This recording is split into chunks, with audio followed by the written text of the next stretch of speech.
Chapter 1. You're joking. No, actually, I'm not, my boss said and slapped the folder into my hands.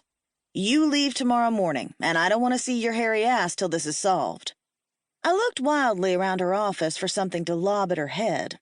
It occurred to me that might not be the best of ideas, but desperate times led to stupid measures. She could not do this to me. I'd worked too hard, and I wasn't going back. Ever.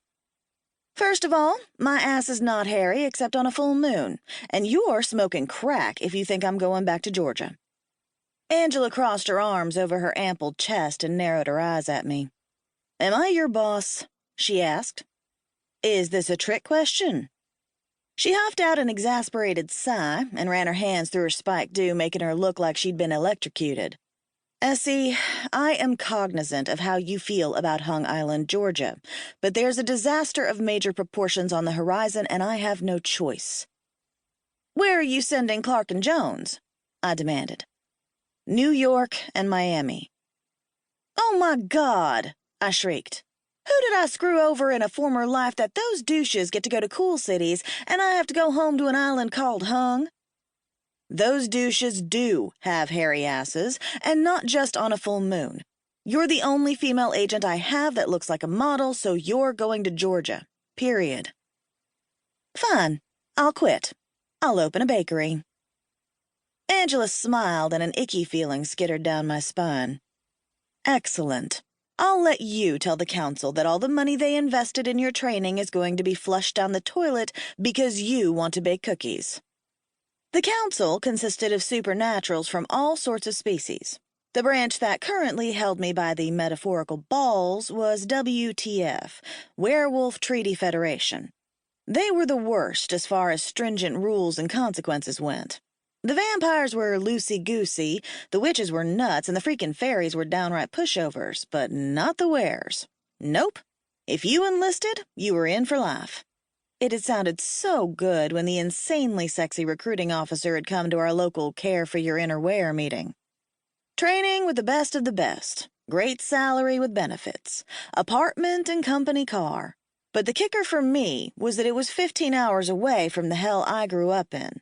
No longer was I Essie from Hung Island, Georgia, and who in their right mind would name an island Hung? I was Agent Essie McGee of the Chicago WTF.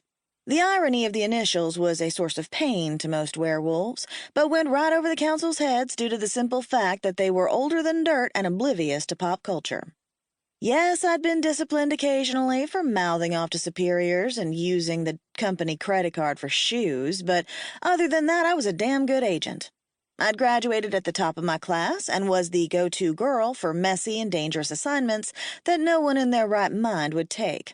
I'd single-handedly brought down 3 rogue wares who were selling secrets to the dragons, another supernatural species. The dragons shunned the council, had their own little club and a psychotic desire to rule the world. Several times they'd come close due to the fact that they were loaded and wares from the New Jersey pack were easily bribed. Not to mention the fire-breathing thing. I was an independent woman living in the Windy City. I had a gym membership, season tickets to the Cubs, and a gay vampire best friend named Dwayne. What more did a girl need? Well, possibly sex, but the bastard had ruined me for other men. Hank the Tank Wilson was the main reason I'd rather chew my own paw off than go back to Hung Island, Georgia. 6'3" of obnoxious, egotistical, perfect-assed alpha male werewolf. As the alpha of my local pack, he had decided it was high time I got mated. To him. I, on the other hand, had plans. Big ones, and they didn't include being barefoot and pregnant at the beck and call of a player. So I did what any sane, rational woman would do. I left in the middle of the night with a suitcase, a flyer from the hot recruiter, and enough money for a one-way bus ticket to freedom. Of course, nothing ever turns out as planned. The apartment was the size of a shoebox, the car was used and smelled like French fries, and the benefits didn't kick in till I turned 125. We werewolves had long lives. Angela, you really can't do this to me. Should I get down on my knees? I was so desperate I wasn't above begging. To keep listening to this audiobook, I've left you a link in the description so you can do it, at no cost thanks to Audible's 30-day free trial.